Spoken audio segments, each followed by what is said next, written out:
નમસ્તે વિદ્યાર્થી મિત્રો, મારું નામ છે અજય બલદાણિયા. આજે તમારું ફરી વખત સ્વાગત છે ઓશન કોચિંગ ક્લાસીસની યુટ્યુબ ચેનલ પર. વિદ્યાર્થી મિત્રો, ધોરણ 10 ની અંદર ગણિત વિષયમાં પ્રકરણ નંબર 13 એટલે કે આંકડા શાસ્ત્ર, જેની આજે આપણે લોકોએ થિયરી જોવાની છે. બોર્ડની પરીક્ષા માટે થિયરી ખાસ અગત્યની છે, એટલે થિયરી ખાસ અંત સુધી વિડીયોને જોજો. તો વિદ્યાર્થી મિત્રો, સમય વિતાવ્યા વગર આપણે સ્ટાર્ટ કરીએ થિયરી. તો કે થિયરીની અંદર વિદ્યાર્થી મિત્રો, મધ્યવર્તી સ્થિતિમાનના માપ છે ને એ 3 માપ છે. મધ્યવર્તી સ્થિતિમાનના 3 માપ છે, જેમાં પહેલું માપ છે એ મધ્યક, બીજું માપ મધ્યસ્થ, ત્રીજું માપ બહુલક છે. રેડી? જેમાં મધ્યકને x12 વડે દર્શાવાય,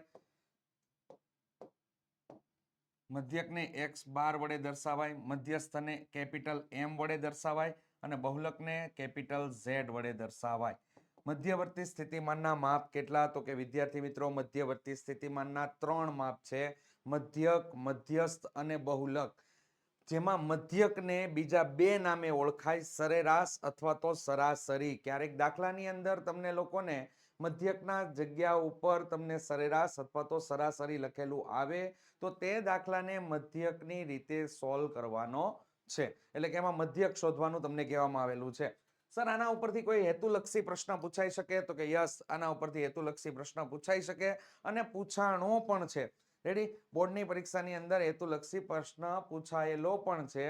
તો આની અંદરથી કેવા પ્રકારનો હેતુલક્ષી પ્રશ્ન પૂછાઈ શકે કે નીચેનામાંથી મધ્યવર્તી સ્થિતિમાનનું કયું માપ નથી?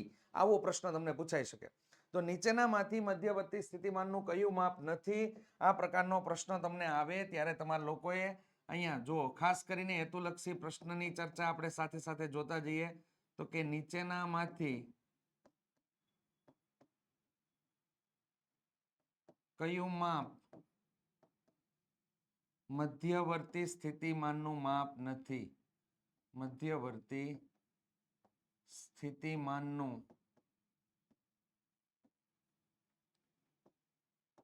માપ નથી. ઓપ્શન નંબર એ માં તમને લોકોને આપેલો હોય મધ્યક, ઓપ્શન નંબર બી માં તમને આપેલો છે મધ્યસ્થ અને ઓપ્શન સી માં તમને કીધું છે બહુલક અને ઓપ્શન ડી ની અંદર તમને કહેવામાં આવેલું છે વિસ્તાર. તો વિદ્યાર્થી મિત્રો, અહીંયા સામાન્ય રીતે તમારી પાસે માહિતી હોય તો આ ડાયરેક્ટ આન્સર તમને મળી જાય કે મધ્યવર્તી સ્થિતિમાનનું માપ કયું નથી. તો કે કયા માપ છે એ ખબર હોય ને એટલે કયું નથી ની ખબર પડી જાય. રેડી? કે મધ્યક છે, મધ્યસ્થ છે, બહુલક છે, વિસ્તાર એનું માપ નથી. તો આ જે હેતુલક્ષી પ્રશ્ન છે એનો ઓપ્શન, એનો જવાબ કયો આવશે? તો કે વિસ્તાર આવશે. રેડી? તે જ પ્રમાણે વિદ્યાર્થી મિત્રો, આગળ વધીએ. આ લાઈન પણ અગત્યની છે, હમણાંની પરીક્ષાની અંદર આવી ગયેલી છે. ખાસ કરીને આંકડા શાસ્ત્રની એમાં જે લોકોએ બેઝિક રાખેલું છે એને થિયરી ઉપર વધારે ફોકસ કરજો, જેથી તમારા માર્ક્સ મેક્સિમમ કવર કરી શકો. થિયરી બે જ વસ્તુ તમને લોકોને પૂછાય છે. ચાલો, મધ્યવર્તી સ્થિતિમાનનું સર્વશ્રેષ્ઠ માપ કયું? તો કે મધ્યક છે. સૌથી વધુ ઉપયોગમાં લેવાતું માપ કયું? તો પણ મધ્યક જ છે. રેડી? તો જો મધ્યવર્તી સ્થિતિમાનનું સર્વશ્રેષ્ઠ માપ કયું? તો કે મધ્યક. તેમજ સૌથી વધુ ઉપયોગમાં લેવાતું માપ કયું? તો કે મધ્યક. રેડી? પછી વારંવાર પુનરાવર્તન પામતું હોય અને વધુ પસંદગી પામેલ માપ હોય એવું મધ્યવર્તી સ્થિતિમાનનું માપ કયું? તો કે એ તમારા માટે આવશે બહુલક.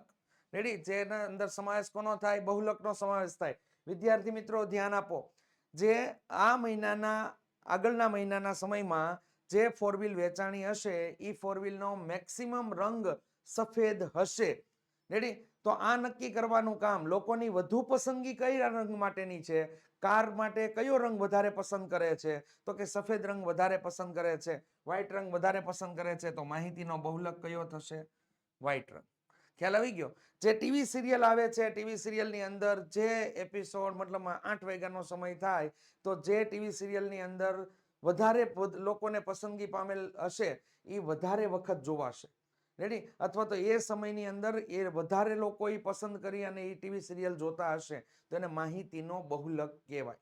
રેડી? આ ખાસ યાદ રાખજો. વારંવાર પુનરાવર્તન પામતું હોય એને વધુ પસંદગી પામેલ માપ હોય તો એ બહુલક છે તમારા માટે.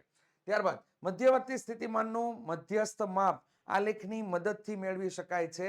અહીંયા તમને પ્રશ્ન પૂછી શકે કે મધ્યવર્તી સ્થિતિમાનનું ખાલી જગ્યા માપ આલેખની મદદથી મેળવી શકાય છે. તો આપણને માપ આપેલા છે 3. મધ્યક, મધ્યસ્થ અને બહુલક, એમાંથી મધ્યસ્થ એક એવું માપ છે કે જેને આલેખની મદદથી પણ મેળવી શકાય. તો મધ્યસ્થ એક એવું માપ છે જેને આલેખની મદદથી મેળવી શકાય અને એના દ્વારા બનાવેલો આલેખ જે છે એ આલેખને ઓજાય વ અથવા ઓજીવ કહેવામાં આવે છે. ઓજાય અથવા ઓજીવ તરીકે ઓળખવામાં આવે છે. તો આ સ્લાઇડની અંદર આપણે આ બાબતની ચર્ચા કરી. મધ્યવર્તી સ્થિતિમાનના 3 માપ છે, મધ્યક, મધ્યસ્થ અને બહુલક. ત્યારબાદ સર્વશ્રેષ્ઠ માપ કયું? તો કે મધ્યક. સૌથી વધુ ઉપયોગમાં લેવાતું માપ કયું? તો કે મધ્યક. વારંવાર પુનરાવર્તન પામતું અને વધુ પસંદગી પામેલ માપ કયું? તો કે બહુલક.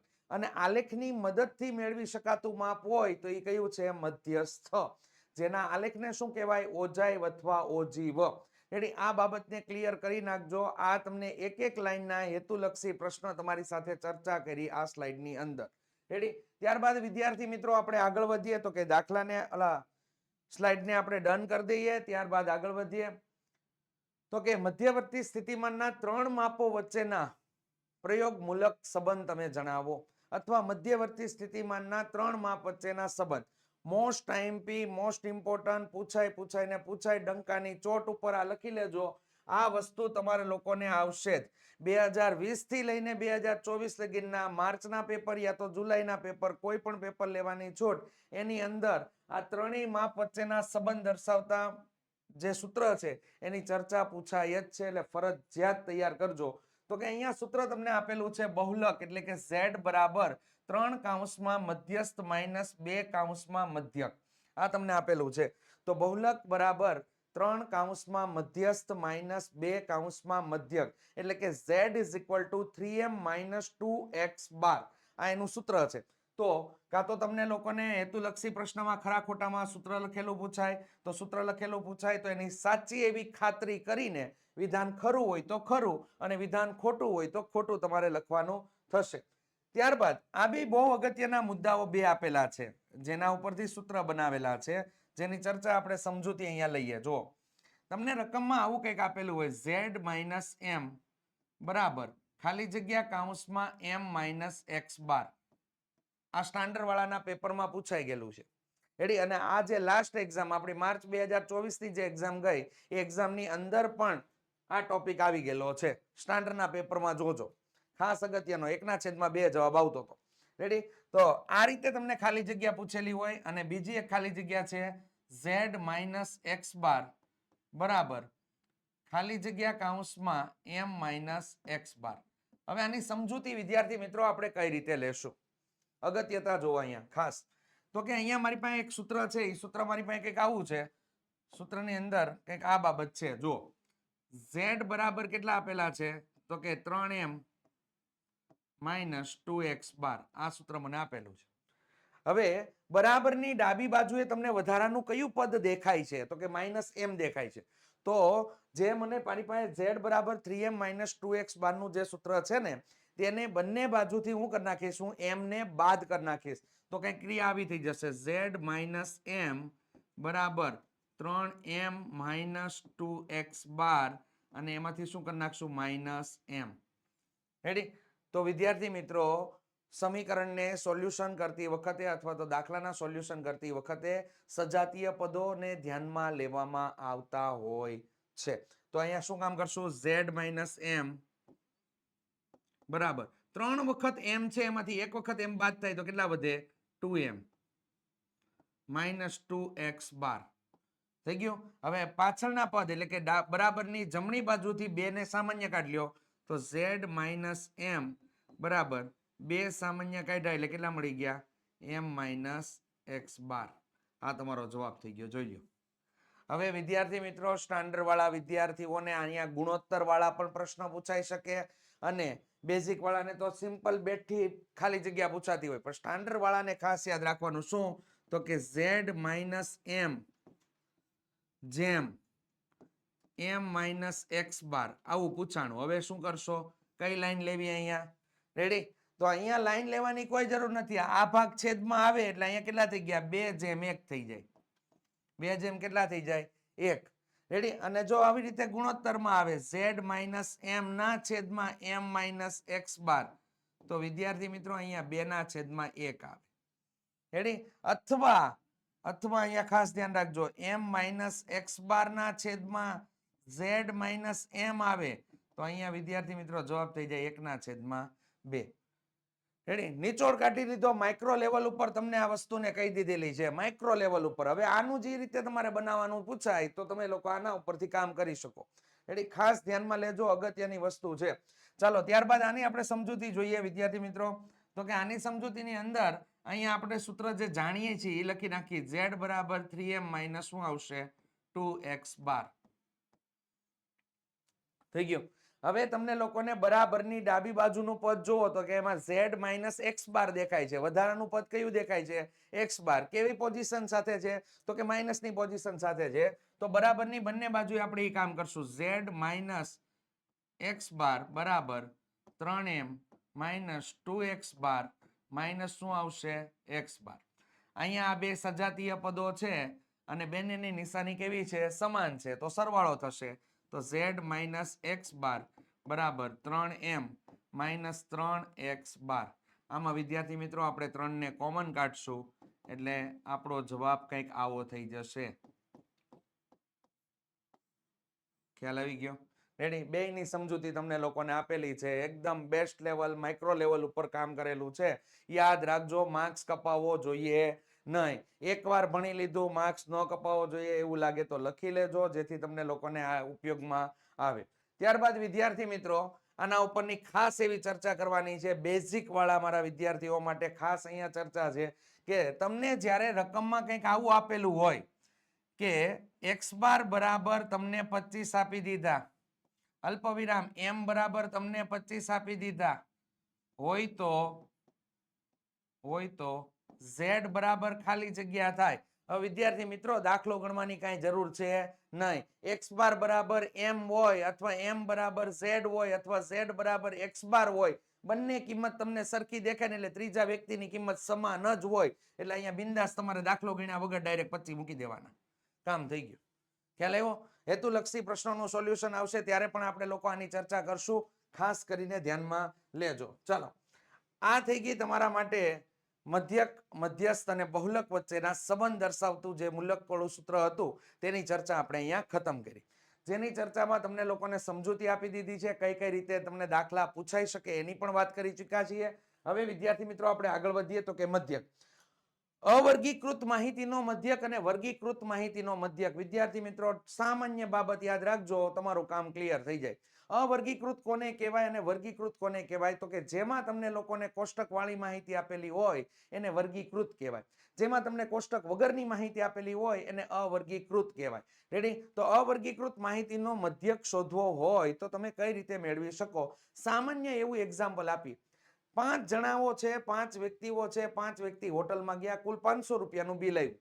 તો દરેકના ભાગે કેટલા કેટલા રૂપિયા આવશે તે નક્કી કરવા માટે આપણે જે કાર્ય કરીએ છીએ એને મધ્યક જ કહેવાય. રેડી? તો કે 500 ભાગ્યા કેટલા કરી નાખશું? 5. એટલે બધાના ભાગમાં કેટલા કેટલા રૂપિયા આવ્યા? તો કે 100 રૂપિયા આવ્યા. રેડી? તો બધાના ભાગે 100 રૂપિયા આવ્યા, એને સરેરાશ, સરાસરી અથવા મધ્યક કહેવાય. રેડી? અને આજે તમે કામ કરેલું છે, આ કામ અવર્ગીકૃત માહિતીનો મધ્યક માટેનું કામ થયું હતું. રેડી? તો વિદ્યાર્થી મિત્રો અહીંયા જો આપેલી માહિતીના બધા જ અવલોકનની કિંમતોના સરવાળાને અવલોકનની કુલ સંખ્યા વડે ભાંગતા જે કિંમત મળે તેને આપેલ અવલોકનોનો મધ્યક અથવા તો સરાસરી અથવા સરેરાશ કહેવામાં આવે છે. રેડી? તમે કેટલા જણા હોટલમાં ગયા હતા? 5 જણા. કેટલાનું બિલ આવ્યું? 500 રૂપિયાનું. 500 રૂપિયાનું બિલ આવ્યું એને ક્યાં લીધું આપણે? અંશમાં. છેદમાં કેટલા લીધા? તો કે 5. કેટલા વ્યક્તિ હતા? 5. તો 500 ના છેદમાં 5 એટલે કેટલા થઈ ગયા? 100. 100 જે મળ્યું એને મધ્યક અથવા સરેરાશ અથવા સરાસરી તરીકે ઓળખવામાં આવે છે. ખાસ એના સૂત્રને યાદ રાખજો. અને આના માટેની મોસ્ટ ટાઈમપી રીત અને મોસ્ટ ટાઈમપી વસ્તુ એ તમને આગળ નેક્સ્ટ સ્લાઇડમાં આવે છે. તો વિદ્યાર્થી મિત્રો દાખલાને ડન કરી દઈએ, ત્યારબાદ આગળ વધીએ. તો કે આગળની ચર્ચામાં તમને લોકોને અહીંયા સૂત્ર બનાવીને કમ્પ્લીટ કરી દીધું છે કે x બાર બરાબર અંશમાં શું આવશે? આપેલા તમામ અવલોકનોનો સરવાળો. આપેલા બધા જ અવલોકનોનો સરવાળો. તો આપેલા બધા જ અવલોકનોનો અથવા તો તમામ અવલોકનોનો સરવાળો છેદમાં અવલોકનની સંખ્યા. અવલોકન કેવા હોય? x1 plus x2 plus x3 plus x4 plus dash dash dash xn સુધીના અવલોકનોનો તમે સમાવેશ કરી શકો. છેદમાં કેટલા આવશે n. આ n શું છે તો કે અવલોકનની સંખ્યા, જેની આપણે ચર્ચા આગળ જોશું. તો બરાબર. હવે જો વિદ્યાર્થી મિત્રો અહીંયા તમારે લોકોએ આ સૂત્રને ધ્યાનમાં નથી લેવું. હેડી તો અહીંયા સિગ્મા આવ્યું. સિગ્માનો મતલબ શું થાય? હેડી ગ્રીક ભાષાની અંદર સિગ્માનો મતલબ થાય સરવાળો. તો અહીંયા સરવાળો થઈ ગયો. સિગ્મા xi ના છેદમાં કેટલા આવી ગયા? n. n જ્યાં શું છે તો કે અવલોકનની સંખ્યા. સિગ્મા xi શું છે તો કે આપેલા અવલોકનનો સરવાળો. રેડી? આપેલા અવલોકનનો શું છે તો કે સરવાળો છે. આ લગીને યાદ રાખજો. આપેલા તમામ અવલોકનોનો સરવાળો અને ઓલામાં શું આવશે? અવલોકનની સંખ્યા. ખાસ અગત્યનું હવે આવ્યું છે. બોર્ડમાં પૂછાય જ છે. ફરજિયાત તૈયાર કરીને જવાનું જ. આની અંદર કાંઈ માલાફુલી કરવાની નહીં. આ પૂછાય છે. અને બોર્ડની પેપરને અંદર જૂના જે પેપર સેટ છે એની અંદર જોઈ લેજો. આ વસ્તુ પૂછાયેલી છે. જો અહીંયા ધ્યાન આપો. પ્રથમ n પ્રાકૃતિક સંખ્યાનો મધ્યક કેટલો થાય તો કે n+1/2. હેડી કેવું પૂછાય તો કે અહીંયા હેતુલક્ષી પ્રશ્ન તમને કંઈક આવો નીકળીને આવે. પ્રથમ 19 પ્રાકૃતિક સંખ્યાનો મધ્યક જણાવો. પ્રાકૃતિક સંખ્યાનો મધ્યક જણાવો. ખાલી જગ્યા થાય. હવે તો હું આપણે ગણવા બેસશું. ગધા મજૂરી કરશું આપણે કે 1 + 2 + 3 + 4 + 5 એવી રીતે આપણે 19 સુધી લખશું. એને ભાંગ્યા આપણે 19 કરશું. ઘણા વિદ્યાર્થી 50% એવા હોય કે જેને 19 ઘડિયો ન યાદ હોય. રેડી? તો આપણે કઈ રીતે કામ કરશું અહીંયા તો કે અહીંયા તમને લોકોને આ સૂત્ર તમારી પાસે છે. પ્રથમ n પ્રાકૃતિક સંખ્યાનો મધ્યક. આ પ્રથમ n પ્રાકૃતિક સંખ્યા છે. ક્યાં સુધીની છે? 19 સુધીની. તો n બરાબર કેટલા થઈ જાય? 19. તો n બરાબર 19 થઈ જાય તો અહીંયા સૂત્ર બેહાડી દેવાનું. n+1/2 તો કેટલા થઈ જશે? 19 + 1/2 બરાબર કેટલા થઈ ગયા? 20/2. એટલે આનો મધ્યક કેટલો મળી ગયો? 10. આનો x બાર બરાબર 10 મળે છે. રેડી? આવી જ રીતે તમને 11 નું પૂછેલું હોય. પ્રથમ 11 પ્રાકૃતિક સંખ્યાનો મધ્યક શોધો. તો 11 ને કેટલા થાય? 12. 12/2 એટલે 6. રેડી? ડાયરેક્ટ જ કામ થાય. અને આ પૂછાયેલું છે એટલે ખાસ તૈયાર કરજો. ચાલો, પ્રથમ n યુગ્મ પ્રાકૃતિક સંખ્યાનો મધ્યક શોધો. તો કે યુગ્મ પ્રાકૃતિક સંખ્યાનો મધ્યક શોધવા માટેનું સૂત્ર આપણે છે n+1. અને પ્રથમ n અયુગ્મ પ્રાકૃતિક સંખ્યાનો મધ્યક તો કે કેટલો આવશે? n મળે છે. આને ખાસ ધ્યાનમાં લઈ લેજો. ક્યારેક તમને ગુણોત્તરની બાબતમાં પણ પૂછી શકે કે પ્રથમ n યુગ્મ પ્રાકૃતિક સંખ્યા અને પ્રથમ n અયુગ્મ પ્રાકૃતિક સંખ્યાના મધ્યકોનો ગુણોત્તર શોધો. તો n+1/n થાય. રેડી? આ ધ્યાનમાં લેજો. આના ઉપરથી તમને લોકોને મિક્સ કરીને ગમે એવા હેતુલક્ષી પ્રશ્ન બનાવી શકાય. રેડી? તો મેન તમારે લોકોની પાયાની વસ્તુ તમારા મગજમાં હોય તો પ્રકરણ શીખવામાં પ્રોબ્લેમ થતો નથી. હેતુલક્ષી સોલ્વ કરવામાં પ્રોબ્લેમ આવતો નથી. હેતુલક્ષી સોલ્વ કરવા હોય એટલે મેન પહેલી વસ્તુ છે ને એ તમારી થિયરી મગજમાં કમ્પ્લીટ હોવી જોઈએ. થિયરી હશે એટલે તમારું કામ થઈ જશે. ચાલો વિદ્યાર્થી મિત્રો, થિયરીને ડન કરીએ અને આગળ વધીએ. તો કે અહીંયા તમને લોકોને વર્ગીકૃત માહિતીનો મધ્યક શોધવા માટેની 3 રીત છે. વર્ગીકૃત માહિતીનો મધ્યક શોધવા માટેની 3 રીત છે. પહેલી રીતનું નામ છે સાદો મધ્યક કૌંસની અંદર પ્રત્યક્ષ રીત. સેકન્ડ રીત છે ધારેલ મધ્યક. અને ત્રીજી રીત છે તમારા માટે પદ વિચલનની રીત. તો સાદો મધ્યક કઈ રીતેનો વિદ્યાર્થી મિત્રો થશે કામ તો કે સાદા મધ્યકની સીધી રીત અથવા તો પ્રત્યક્ષ રીત તરીકે ઓળખવામાં આવે છે. જેનું સૂત્ર છે x બાર બરાબર સિગ્મા fi xi ના છેદમાં સિગ્મા fi. રેડી? જ્યાં x બાર જે છે એ તમને મધ્યક આપેલો છે. fi જે છે એ i માં વર્ગની આવૃત્તિ આપેલી છે. i મો વર્ગ એટલે શું? રેડી? તો વિદ્યાર્થી મિત્રો પહેલો વર્ગ હશે તો 1, બીજો વર્ગ હશે તો 2, ત્રીજો વર્ગ હશે તો 3. આવી રીતે i જ્યાં આપેલો છે ને ત્યાં તમને લોકોને આવી રીતે લખી શકો કે i = 1 થી લઈને n સુધીની કોઈ પણ કિંમત આવે. 1 થી લઈને n સુધીની કોઈ પણ કિંમત તમારી અહીંયા આવી શકે. બરાબર? 1, 2, 3 n સુધીની કોઈ પણ કિંમત આવી શકે. તે જ રીતે xi ને શું કહેવાય તો કે i માં વર્ગની મધ્ય કિંમત. રેડી? હવે મધ્ય કિંમતની ચર્ચા આવી ને એટલે આપણે ચેતી જાય. જો ધ્યાન આપો અહીંયા ખાસ. મધ્ય કિંમત કઈ રીતે મેળવશું? મધ્ય કિંમત માટેનું સૂત્ર તમે લોકો અત્યારથી તૈયાર કરી નાખો જેથી દાખલાની અંદર પ્રોબ્લેમ ન થાય. મધ્ય કિંમત કોને કહેવાય તો કે જે વર્ગ તમને આપવામાં આવેલો છે એ વર્ગની અધઃસીમા પ્લસ ઉર્ધ્વ સીમા ભાંગ્યા કેટલા થઈ ગયા 2, અધસીમા પ્લસ ઉર્ધ્વસીમા ભાંગ્યા 2. જે પણ વર્ગ આપેલો હશે ને વર્ગ માટે તમારે આ કામ કરવાનું. અને 9મા ધોરણમાં આ વસ્તુ આવતી હતી. 10મા માટે પણ ખાસ તૈયાર કરજો, કારણ કે દાખલાની અંદર ઉપયોગ કરવાનો થશે. રેડી? તો અહીંયા થઈ ગયું આપણો માટે કામ કે xi ને શું કહેવાય, i માં વર્ગની મધ્ય કિંમત, અને સિગ્મા fi ને શું કહેવાય, તો કે n અથવા કુલ આવૃત્તિ. એટલે કે આવૃત્તિ જે આપેલી છે એની અંદર દાખલાની અંદર આપણે શું કરશું, સરવાળો કરીશું. ચાલો વિદ્યાર્થી મિત્રો, તો કે થિયરીને ડન કરીને સીધી રીત અહીંયા તમારી કમ્પ્લીટ થઈ ગઈ. સીધી રીતનું સૂત્ર યાદ રાખજો, x બાર બરાબર સિગ્મા fi xi ના છેદમાં સિગ્મા fi.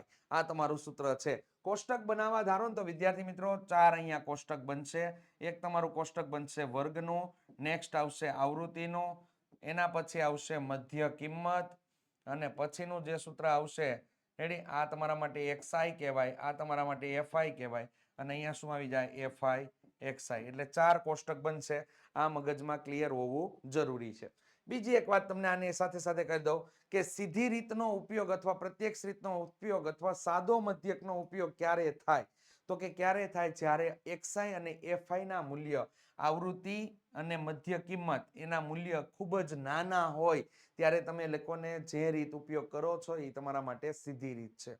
રેડી? તો સીધી રીતનો ઉપયોગ ત્યારે થાય છે, એ ખાસ ધ્યાનમાં રાખજો. ચાલો આગળ વધીએ વિદ્યાર્થી મિત્રો.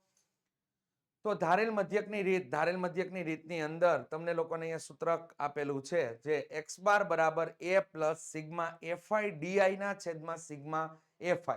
જેનું એક અગત્યતા દર્શાવતું સૂત્ર છે, જે સ્ટાન્ડર્ડ વાળા વિદ્યાર્થીઓ માટે, કે x બાર બરાબર a પ્લસ d બાર. આ ખાસ ધ્યાનમાં લેજો, x બાર બરાબર a પ્લસ d બાર. હવે હેતુલક્ષી પ્રશ્નની અંદર ક્યારેક ક્યારેક તમને વિદ્યાર્થી મિત્રો અહીંયા x બાર ની કિંમત તમને આપી દીધી હોય, x બાર ની કિંમત 5 છે, અલ્પ વિરામ, d બાર ની કિંમત તમને આખી આપી દીધી હોય કે d બાર ની કિંમત 25 છે, તો એ બરાબર શોધો અથવા ધારેલ મધ્યક શોધો. આ એ છે ને એને ધારેલ મધ્યક કહેવાય. તો ધારેલ મધ્યક મેળવો, આવું લખાઈને આવ્યું. હવે છોકરું ધંધે લાગે, કારણ કે ડી બાર તો એને જોયું નહોતું. રેડી? તો હેતુલક્ષી પ્રશ્ન માટે આ ખાસ અગત્યનું છે, ધ્યાનમાં લઈ લેજો. તો આની અંદર સૂત્રની કિંમત મૂકી દો, તમારું કામ ડાયરેક્ટ લીપટાવાઈ જશે. ખ્યાલ આવી ગયો? તો કે અહીંયા ડી બાર છે એ તમારે કરતા બનશે, એટલે અહીંયા કિંમતમાં આપણે ભૂલ કરેલી છે એને દૂર કરી દઈએ. તો કે અહીંયા 5 લઈ. રેડી? કારણ કે એનું મૂલ્ય ક્યારેય ઋણ ન હોય, આ યાદ રાખજો. x બાર બરાબર કેટલા થઈ ગયા, તો કે a પ્લસ ડી બાર. આની અંદર કિંમત મૂકી દો, અહીંયા કેટલા આવ્યા, તો કે 5 પ્લસ a, અહીંયા કેટલા થઈ ગયા, 25. 25 માંથી તમે 5 ને બાદ કરી નાખો તો a બરાબર કેટલા મળી ગયા, 20 તમને મળે છે. આ રીતે તમે એનો આન્સર મેળવી શકો. રેડી? તો આ ખાસ કરીને આ બાબત પૂછાતી હોય છે ને ત્યારે વિદ્યાર્થીઓને ધ્યાનમાં રહેતું નથી કે આ કયા પ્રકારનું સૂત્ર છે. એને એક જ સૂત્ર જાણતા હોય, x બાર બરાબર a plus sigma fi di ના છેદમાં સિગ્મા fi. પૂછાય ત્યારે આ તમને ખબર પડી જવી જોઈએ. ત્યારબાદ વિદ્યાર્થી મિત્રો, તો કે અહીંયા જ્યાં x બાર બરાબર શું કહેવાય, તો કે મધ્યક કહેવાય, એ બરાબર શું કહેવાય, તો કે ધારેલ મધ્યક કહેવાય. આમાં ખાસ કરીને છેતરાતા હોય છોકરા. શું કરે, ધારેલ મધ્યક એટલે એને મગજમાં એક જ હાલતું હોય, ધારેલ મધ્યકની રીત હાલતી હોય. તો ધારેલ મધ્યકની રીત હાલતી હોય તો એ બરાબર, રેડી, એ શોધવાનું, એની જગ્યાએ શું મેળવી લઈ, x બાર મેળવે. તો એ ખોટું પડે, એટલે એક ધ્યાન રાખજો. fi ને શું કહેવાય, i માં વર્ગની આવૃત્તિ કહેવાય. di ને શું કહેવાય, હા જો ખાસ, di બરાબર xi માઇનસ a થશે. xi માઇનસ શું થઈ જશે, a થઈ જશે. આને ધ્યાનમાં લેજો. આ સૂત્ર ખાસ તૈયાર કરી નાખવું બોર્ડ માટે, બોર્ડ માટે ખાસ તૈયાર કરવું. એટલે એક્ઝામમાં લખેલું શું આવે, હેતુલક્ષી પ્રશ્ન એનો કેવો આવે, તો કે હેતુલક્ષી પ્રશ્ન એનો કંઈક આવો આવે કે x bar plus a plus sigma fi di છેદમાં સિગ્મા fi માટે di બરાબર ખાલી જગ્યા છે. તો di બરાબર આપણે લખવાનું શું, xi માઇનસ a. આપણે લખવાનું શું થશે, xi માઇનસ a લખવાનું થશે. આને ધ્યાનમાં લેજો. સિગ્મા fi ને શું કહેવામાં આવે છે, કુલ આવૃત્તિ. રેડી? આ ધ્યાનમાં લઈ લેવું. ચાલો વિદ્યાર્થી મિત્રો, ધારેલ મધ્યકની રીતને આપણે લોકો ડન કરી અને આગળ વધીએ. તો હવે જે રીત આપણે મને મળશે એ છે પદ વિચલનની રીત. પદ વિચલનની રીતની અંદર કઈ રીતેનું છે, તો કે x બાર બરાબર a plus sigma fi ui છેદમાં સિગ્મા fi ગુણ્યા h. આ સૂત્ર છે તમારા લોકો. એનું પણ એક સામાન્ય સ્વરૂપ જે છે, ખાસ અગત્યનું સૂત્ર છે, એ તમને બનાવી દીધું છે કે x બાર બરાબર a plus u bar h. You bar H, આ ખાસ ધ્યાન રાખજો. તો એની અંદર એક્સ બાર ને શું કહેવાય તો કે મધ્યક કહેવાય, એને શું કહેવાય તો કે ધારેલ મધ્યક, એફ આઈ ને શું કહેવાય તો કે આઈ માં વર્ગની આવૃત્તિ કહેવાય, અને યુઆઈ બરાબર શું આવશે એક્સઆઈ માઇનસ એ છેદમાં એચ. મેં તમને કીધું ને કે બોર્ડની પરીક્ષા માટે ખાસ અગત્યનું, બોર્ડ માટે રેડી, બોર્ડ માટે આ ખાસ ધ્યાન રાખજો. કઈ રીતે પૂછાય? સૂત્ર લખેલું હોય એક્સ બાર બરાબર a plus sigma FI UI છેદમાં સિગ્મા એફઆઈ ગુણ્યા એચ માટે યુઆઈ બરાબર ખાલી જગ્યા. તો આપણે લખવાનું શું થશે? એક્સઆઈ માઇનસ એ છેદમાં એચ. ડીઆઈ માટે પૂછે તો એક્સઆઈ માઇનસ શું આવશે? એ. રેડી, અને યુઆઈ માટે છેદમાં શું આવશે? એચ આવશે. આને ધ્યાનમાં લઈ લેજો. એફઆઈ શું છે તો કે કુલ આવૃત્તિ અથવા તો સરવાળો, કુલ આવૃત્તિનો મતલબમાં ટોટલ માર દેવાનો છે. એ તમારા માટે સિગ્મા એફઆઈ આવશે. એને એન પણ કહી શકો, એન પણ કહી શકો. હેતુલક્ષી પ્રશ્નની અંદર તમને જ્યારે દાખલામાં પૂછાતા હોય ત્યારે સૂત્રના અમુક ભાગ આપેલા હોય. કઈ રીતેના પૂછાય? એ બરાબર તમને કિંમત આપી દીધેલી હોય, સિગ્મા એફઆઈ યુઆઈ તમને આપી દેવામાં આવેલું હોય.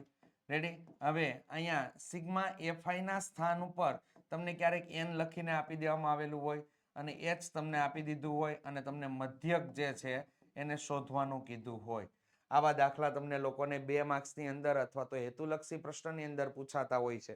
બેઝિક વાળાને 2 માર્ક્સ માટેના થાય છે, સ્ટાન્ડર્ડ વાળાને 1 માર્ક્સ માટેના થાય છે. તો આવા દાખલાની પ્રેક્ટિસ વધારે કરજો, જેથી તમારું સાદુરૂપની અંદર સુધારો આવી શકે. અને સાદુરૂપમાં સુધારો આવશે એટલે માર્ક્સ તમારા ઓટોમેટિક કવર થાય. રેડી? તો વિદ્યાર્થી મિત્રો, અહીંયા તમને 2 અગત્યની નોટ આપેલી છે. આ નોટને ખાસ કરીને ધ્યાનમાં લ્યો કે તદ્દન છેડાની કિંમત ખાલી જગ્યાને નોંધપાત્ર અસર કરે છે. તો એ ખાલી જગ્યા એટલે કોણ આવશે? મધ્યકને. મધ્યક માટેની 3 લાઈન આપણે ભણ્યા છે, બહુ અગત્યની લાઈન, થિયરિકલ લાઈન. રેડી, જેને સૂત્ર હારે કાંઈ લેવા દેવા નથી, એવી 3 લાઈન આપણે ભણ્યા છીએ. એ કઈ? સર્વશ્રેષ્ઠ માપ કયું મધ્યવર્તી સ્થિતિમાનનું? તો કે મધ્યક. સૌથી વધુ ઉપયોગમાં લેવાતું માપ કયું? તો કે મધ્યક. અને તદ્દન છેડાની કિંમત ખાલી જગ્યાને નોંધપાત્ર અસર કરે છે, એમાં પણ તમારું શું આવશે? મધ્યક જ આવશે.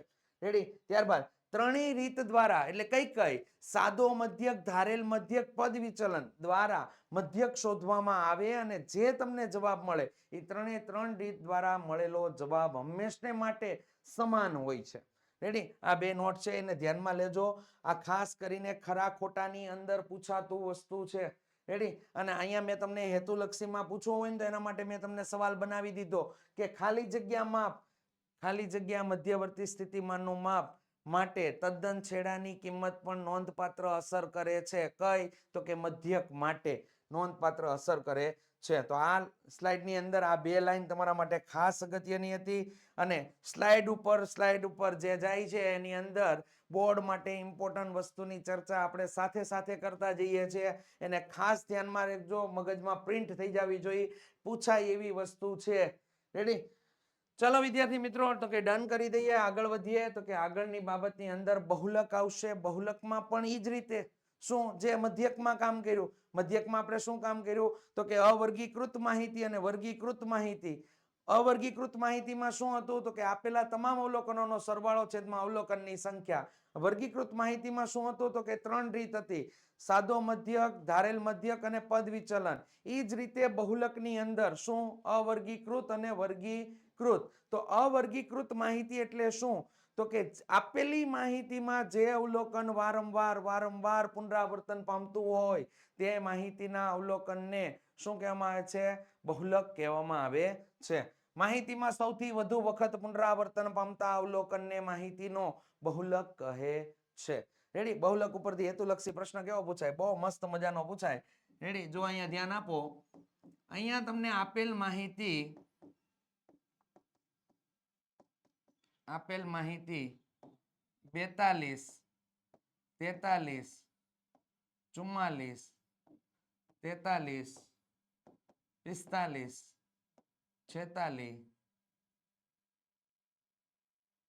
46 અને x છે, તેમજ માહિતીનો બહુલક 43 છે તો x + 43 બરાબર ખાલી જગ્યા થાય. રેડી? તો અહીંયા વાંચો, ખાસ કરીને ધ્યાનમાં લ્યો. માહિતીમાં સૌથી વધુ વખત પુનરાવર્તન પામતા અવલોકનને શું કહેવામાં આવે છે? બહુલક. તો અહીંયા બે અવલોકન એવા છે કે જે વારંવાર પુનરાવર્તન પામે છે. જો 43 અહીંયા આવ્યું, 43 અહીંયા આવ્યું. રેડી? એ જ રીતે 45 અહીંયા આવ્યું, 45 અહીંયા આવ્યું. સાહેબ અહીંયા તો બે બહુલક મળે છે. ના, બે બહુલક નથી બાપુ. રેડી? અહીંયા તમે જુઓ, તમે લોકો બહુલકની અંદર તમને કયો કીધો? તો કે અહીંયા x આવ્યો અને બહુલક તમને કેટલો કીધો છે? 43 કીધો છે. મતલબમાં x બરાબર કેટલા હશે? 43 હશે. x બરાબર કેટલા હશે? 43 હશે. તો x બરાબર 43 હોય તો અહીંયા આપણે એક ખાસ ધ્યાન રાખીએ. ઉભા રહ્યો, અહીંયા આપણે 3 લખી નાખીએ. રેડી? તો 43 હશે તો અહીંયા શું થઈ ગયું? x બરાબર 43 હશે તો 43 પ્લસ કેટલા થઈ ગયા? 3. એટલે કેટલો જવાબ આવ્યો? 46. આ તમારો જવાબ થઈ ગયો. રેડી? આ રીતે કામ કરવાનું છે. એકદમ સિમ્પલ વસ્તુ છે જેની અંદર તમને વારંવાર પુનરાવર્તન પામે છે. x ના સ્થાન ઉપર કઈ આપેલું નહોતું. મતલબ અહીંયા 43 જો હોય તો તમારો માહિતીનો આપેલ માહિતીનો બહુલક કોણ થાય? તો કે 43 થાય. તો 43 x ના બરાબર 43 હતા. 43 પ્લસ 3 એટલે કેટલા થઈ ગયા? 46. આ તમારો જવાબ થઈ ગયો. આ રીતે કામ કરવાનું છે. અવર્ગીકૃત માહિતીનો બહુલક. તો કે અવર્ગીકૃત માહિતીનો બહુલક માહિતીમાં સૌથી વધુ વખત પુનરાવર્તન પામતું બહુલક તરીકે અવલોકનને બહુલક કહેવામાં આવે છે. ત્યારબાદ વિદ્યાર્થી મિત્રો આગળ વધીએ તો કે બહુબહુલકીય માહિતી. આપેલી માહિતીની અંદર તમને લોકોને એક કે એક કરતા વધારે બહુલક તરીકે આપેલા હોય જેને બહુબહુલક કહેવાય. માહિતી અવલોકન વારંવાર પુનરાવર્તન પામતું હોય. અહીંયા જુઓ 43, 43 અને 43 આવ્યા. હજી અવલોકનમાં એકનો વધારો કરી નાખો તો 45 થઈ જાય. તો એને બહુબહુલક કહેવાય. એક કરતા વધારે મૂલ્યને સમાન મહત્તમ આવૃત્તિ હોય. એક કરતા વધારે મૂલ્યને શું હોય? સમાન મહત્તમ આવૃત્તિ હોય. તો આવી પરિસ્થિતિમાં માહિતીને બહુબહુલકીય માહિતી કહેવામાં આવે છે. બહુબહુલકીય માહિતી કહેવામાં આવે છે. આ વસ્તુને ડન કરીને આપણે આગળ વધીએ. રેડી? વર્ગીકૃત માહિતીનો બહુલક. તો કે વર્ગીકૃત માહિતીના બહુલક માટે વિદ્યાર્થી મિત્રો અહીંયા તમને સૂત્ર આપવામાં આવેલું છે. બહુલક બરાબર શું થશે? તો કે z બરાબર l plus f1 minus f0 છેદમાં 2f1 minus f0 minus f2 ગુણ્યા h. આ સૂત્ર થશે. l પ્લસ f1 માઇનસ શું આવશે? f0 છેદમાં 2f1 minus f0 minus f2 cross h. જ્યાં તમને l બરાબર મળશે બહુલકીય વર્ગની અધસીમા. બોર્ડ માટે ખાસ અગત્યનું. બોર્ડ માટે ખાસ અગત્યનું તમને સૂત્ર લખીને આપવામાં આવેલું હોય કે z બરાબર l plus f1 minus f0 છેદમાં 2f1 minus f0 minus f2 ગુણ્યા h માં l ને શું કહેવામાં આવે છે? અથવા l બરાબર ખાલી જગ્યા. તો શું આવશે? બહુલકીય વર્ગની અધસીમા. ત્યારબાદ h બરાબર શું આવશે? તો કે વર્ગ લંબાઈ. આ ખાસ યાદ રાખજો. h બરાબર શું આવશે? વર્ગ લંબાઈ. વર્ગ લંબાઈ મેળવવા માટે તમારે લોકોને બે જે વર્ગ આપેલા છે 0 થી 10 આપેલો છે તો વચ્ચેનો અંતરાલ ગાળો કેટલો છે? તો કે વચ્ચેનો ગાળો 10 નો છે. તો વર્ગ લંબાઈ h બરાબર કેટલા થઈ જશે? 10. આ રીતે કામ કરવાનું. ચાલો f1 બરાબર શું આવશે? બહુલકીય વર્ગની આવૃત્તિ. કેવી આવૃત્તિ? મહત્તમ આવૃત્તિ. એ જ રીતે f0 બરાબર શું આવશે? તો કે બહુલકીય વર્ગની આગળના વર્ગની અથવા અગાઉના વર્ગની આવૃત્તિ થઈ જશે. f2 બરાબર શું આવશે? તો કે બહુલકીય વર્ગના પછીના વર્ગની આવૃત્તિ. એટલે કે જો તમે કોષ્ટક જોતા હોય વિદ્યાર્થી મિત્રો તો કોષ્ટકની અંદર આડું કોષ્ટક છે ધારો કે, તો સૌથી મોટી આવૃત્તિને f1 કહી દેવાય. સૌથી મોટામાં મોટી આવૃત્તિ છે એને શું કહેવાનું? f1. રકમ જુઓ તો ખબર પડી જ જાય આરામથી. કોષ્ટક આપેલું છે, આવૃત્તિનું કોષ્ટક આપણે જોઈએ છે. સૌથી મોટામાં મોટું અવલોકન એટલે કોણ થાય? f1. એની આગળનું તો કે આ બહુલકીય વર્ગ થઈ ગયો. આ લાઈન હોય એના આગળના અવલોકનને f0 કહેવાય. એના પછીના અવલોકનને શું કહેવાય? તો કે f2 કહેવાય. આગળના ભાગમાં શું આપેલું હોય? વર્ગ. અને વર્ગમાં તમને બે વસ્તુ આપેલી હોય, અધઃસીમા અને ઉધ્વસીમા. ઉધ્વસીમા આપેલું હોય જેમાં અધસીમાને શું કહેવાય વિદ્યાર્થી મિત્રો? l. અને બેયના તફાવતથી કોણ મળી જાય? h. એટલે તમારું કામકાજ ત્યાં થઈ જાય. તો વિદ્યાર્થી મિત્રો ખાસ કરીને ધ્યાનમાં લેજો આ બાબતને. રેડી? આ તમને પૂછાય છે એટલે ખાસ અગત્યનું છે. તો આપણે ડન કરીને વિદ્યાર્થી મિત્રો આગળ વધીએ. હવે તમારા માટે આવશે ખાસ અગત્યનું મધ્યસ્થ. અને મધ્યસ્થની અંદર તમારા લોકોને કેવો તો કે અવર્ગીકૃત માહિતીનો મધ્યસ્થ. અવર્ગીકૃત માહિતીનો મધ્યસ્થને આપણે કઈ રીતે સોલ્વ કરશું? મધ્યસ્થની વાત છે જેને કેપિટલ M વડે દર્શાવાય, આને ધ્યાનમાં લેવું. ચાલો, માહિતીમાં અવલોકનને ચડતા કે ઉતરતા ક્રમમાં ગોઠવવાના, અને ચડતા કે ઉતરતા ક્રમમાં ગોઠવો અને જે મધ્યમાં અવલોકન પ્રાપ્ત થાય ને એને માહિતીનો મધ્યસ્થ કહેવાય. જો અહીંયા ખાસ ધ્યાન આપો, માહિતીના અવલોકનને ચડતા કે ઉતરતા ક્રમમાં ગોઠવતા જે અવલોકન મધ્યમાં આવે તેને શું કહેવામાં આવે છે? અવલોકનને મધ્યસ્થ તરીકે ઓળખવામાં આવે છે. હવે મધ્યસ્થની અંદર અવલોકનને તમે ચડતા કે ઉતરતા ક્રમમાં ગોઠવી દીધા. ચડતા કે ઉતરતા ક્રમમાં ગોઠવા પછી ઉતરતા ક્રમમાં ગોઠવી દીધા પછી અવલોકનની સંખ્યા ગણવાની. અવલોકનની સંખ્યાને કાઉન્ટ કરવાની આપણે લોકોએ. તો અવલોકનની સંખ્યા એટલે n કહેવાય.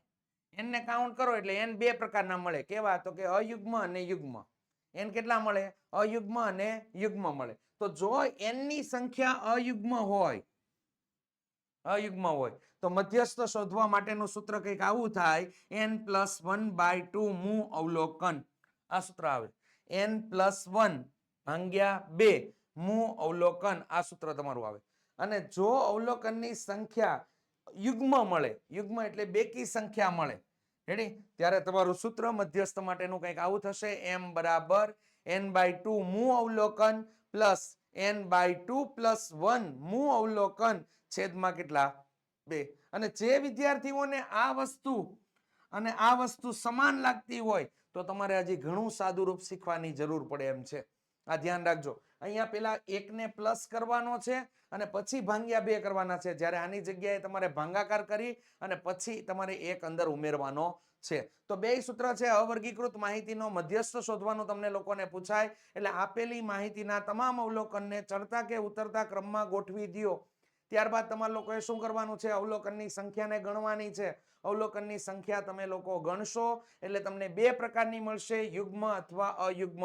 એટલે કે એકી સંખ્યા અથવા તો બેકી સંખ્યા. એકી સંખ્યા જો મળે તો તમારે મધ્યસ્થ શોધવા માટેનું સૂત્ર અહીંયા છે, m બરાબર n+1/2 મૂ અવલોકન. અને જો તમને n બરાબર યુગ્મ સંખ્યા મળે તો એના માટેનું સૂત્ર અહીંયા છે કે m બરાબર n/2 મૂ અવલોકન પ્લસ n/2 + 1 મૂ અવલોકન છેદમાં કેટલા? 2. તો વિદ્યાર્થી મિત્રો, અવર્ગીકૃત માહિતીનો મધ્યસ્થ માટેનું અહીંયા ખાસ ધ્યાન રાખજો. ચાલો એને આપણે ડન કરી અને વર્ગીકૃત માહિતીના મધ્યસ્થ માટે આપણે આગળ વધીએ. તો વર્ગીકૃત માહિતીનો મધ્યસ્થ માટેનું સૂત્ર તમારું થઈ જશે. વર્ગીકૃત એટલે તમને ખબર ન પડતી હોય તો ધ્યાનમાં લેજો, વિડીયોને વ્યવસ્થિત ધ્યાનથી સાંભળો એટલે તમને લોકોને ખ્યાલ આવી જશે કે વર્ગીકૃત એટલે મેં કીધું હતું કોષ્ટક વાળી માહિતી, અને અવર્ગીકૃત એટલે કેવી આવશે? કોષ્ટક વગરની માહિતી. તો અહીંયા તમને લોકોને કોષ્ટક વાળી જ્યારે માહિતી આપેલી હોય ને મધ્યસ્થ શોધવાનો કીધો હોય ત્યારે તમારું સૂત્ર આ આવશે. રેડી? સૂત્ર કયું છે? તો કે m બરાબર l + n/2 - cf છેદમાં f ગુણ્યા h. જો m બરાબર l + n/2 - cf છેદમાં f ગુણ્યા h, જ્યાં તમને l બરાબર શું કહેવાય? તો કે મધ્યસ્થ વર્ગની અધઃ સીમા. રેડી? n બરાબર શું કહેવાય? તો કે અવલોકનની કુલ સંખ્યા. આને તમે લોકો સિગ્મા fi પણ કહી શકો. સિગ્મા fi પણ કહી શકો. આ ધ્યાનમાં લેજો. ત્યારે અવલોકનની કુલ સંખ્યા. cf બરાબર શું આવશે? તો કે મધ્યસ્થ વર્ગના અગાઉના વર્ગની અથવા આગળના વર્ગની સંચય આવૃત્તિ. સંચય આવૃત્તિ બે પ્રકારની હોય વિદ્યાર્થી મિત્રો, થી ઓછા પ્રકારની અને થી વધુ પ્રકારની. ઓછા પ્રકારની અને એ જ પ્રમાણે થી વધુ પ્રકારની. બે પ્રકારની સંચય આવૃત્તિ હોય છે. એને આપણે આગળના વિડીયોની અંદર એની ચર્ચા કરશું. રેડી? ત્યારબાદ f, તો કે મધ્યસ્થ વર્ગની આવૃત્તિ. મધ્યસ્થ વર્ગની શું આવશે? આવૃત્તિ. અને અહીંયા તમને લોકોને h બરાબર શું આવશે? તો કે વર્ગ લંબાઈ આવશે. તો આ ખાસ બાબત ધ્યાનમાં લઈ લેજો વિદ્યાર્થી મિત્રો. આની અંદર તમારે બાબતની અંદર ધ્યાન એ જ રાખવાનું છે. મધ્યવર્તી સ્થિતિમાનના 3 માપ છે, મધ્યક, મધ્યસ્થ અને બહુલક. મધ્યક માટે અવર્ગીકૃત, વર્ગીકૃત, બહુલક માટે પણ એ જ રીતે વર્ગીકૃત અને અવર્ગીકૃત, મધ્યસ્થ માટે પણ એ જ રીતે વર્ગીકૃત અને અવર્ગીકૃત. આ ચેપ્ટર છે એના માર્ક્સ ગુણભાર ખૂબ જ બોર્ડની અંદર વધારે છે. તો આ ચેપ્ટર સંપૂર્ણ રીતે માઇક્રો લેવલ ઉપર તૈયાર કરો તો તમારા બોર્ડની અંદર માર્ક્સ કપાવવાની કોઈ શક્યતા રહેતી નથી અને બોર્ડની અંદર આરામથી સારા એવા માર્ક્સ કવર થાય. રોકડિયા માર્ક્સ કહેવાય આ ચેપ્ટરના. રેડી? તો વિદ્યાર્થી મિત્રો તમને ડન કરીને આપણે, જો તમને આ વિડીયો પસંદ આવ્યો હોય તો ચોક્કસથી લાઈક, શેર અને સબસ્ક્રાઇબ કરવાનું ભૂલતા નહીં વિદ્યાર્થી મિત્રો. Thank you.